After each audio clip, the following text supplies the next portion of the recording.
Now, Ghana is backing the calls for debt relief for African countries and placing a moratorium on the servicing of international loans, including private loans.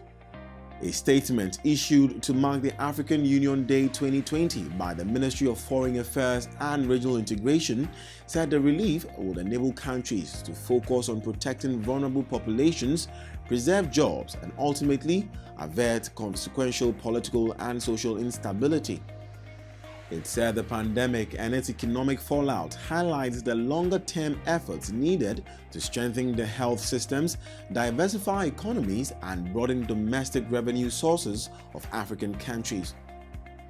The statement said the unprecedented effects of COVID-19 pandemic has underscored the need for a collective and coordinated global response to assist the world's most vulnerable countries to mitigate the harsh economic and financial effects of the pandemic. The statement said the novel viral disease has devastated the world's most robust economies and heightened uncertainty amongst the investor community. Several countries in Africa, Ghana inclusive, have had their economies, targets, and ratings revised. This bleak outlook notwithstanding, Africa is optimistic of riding the storm and coming out successfully from the pandemic with as minimal damage as possible, the statement added.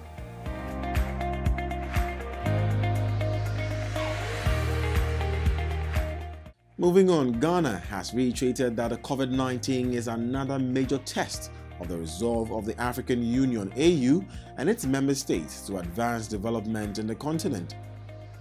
A statement issued by the Ministry of Foreign Affairs and Regional Integration said, while dealing with the pandemic, Africa could not defer urgent action on plans and programs that would advance continental trade and development. It said the African Union commenced this year with an ambitious theme, silencing the guns, creating conducive conditions for Africa's development. The Union has maintained this theme for the past 3 years. It is a reflection of Africa's determination to end all wars, civil conflicts, gender-based violence, and prevent genocide in the continent by the end of 2020, the statement said.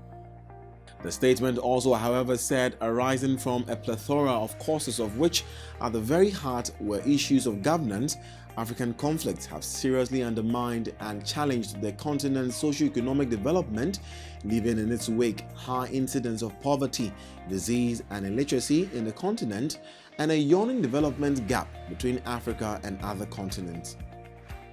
The statement from the Foreign Ministry recalled that the United Nations Security Council in February 2019 passed Resolution 2457-2019 to endorse the African Union's initiative to end violent conflicts in Africa.